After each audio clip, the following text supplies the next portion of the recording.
பொதுவா டிசிக்கு மார்வலுக்கு தான் போட்டி நடக்கும். என்ன எல்எஸ்சி கூட போட்டி நடக்குது? முதல்ல நான் போடுறேன். மூணாவது வராது நான் போறேன். புறாவா மூணாவது ஒரு நானே போடுறேன். என்ன மூணாவது நீயே போட்ட? ஒரு அஞ்சாவது வராது நான் போறேன். ஒரு பிளேயரும் கோவிலில் அக்ஷர் பட்டேல் தான் சாமி. ரோஹித் சர்மா தான் சொல்லுவீங்க.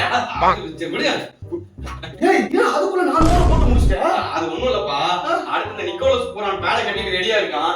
அவன் வந்தானாலே 6-4 அடிச்சு நொறுக்கி போறான். அதான் வாரத்துக்கு முன்னாடியே ஓவர முடிச்சிட்டேன். அவன் என்னமோ நீ ஓவர் போட்டா மட்டும் தான் அடிக்கிற மாதிரி பேசிட்டு இருக்க.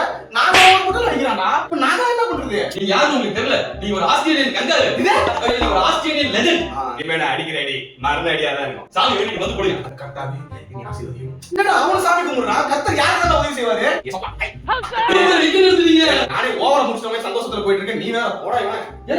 எவ்வளவு பெரிய விக்கெட் எடுத்துட்டோம். இவன் கொஞ்சம் கூட எக்ஸைட் ஆக மாட்டான். அவரு போடா போட்டோம். நான் என்ஜாய் பண்றேன். அடிச்சுக்கோங்க.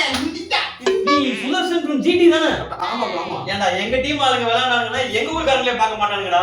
நீ என்னடா வேற டீம்ல இருந்து வந்து பாத்துட்டு இருக்க. அது இவ்வளவு சந்தோஷப்படுற. என்ன ப்ரோ? இவ்வளவு நாள் ஆரஞ்சு கேப்ப அவன் வச்சிட்டு இருந்தான். போன மேட்ச்ல ஒரு 410 அடிச்சு ஆரஞ்சு கேப்ப நான் வாங்குனேன். இந்த மேட்ச் ஓவர் டேக் பண்ணி வாங்கிடுவாங்க. பயத்துல ஐயோ அப்படின்னு இருந்தேன்.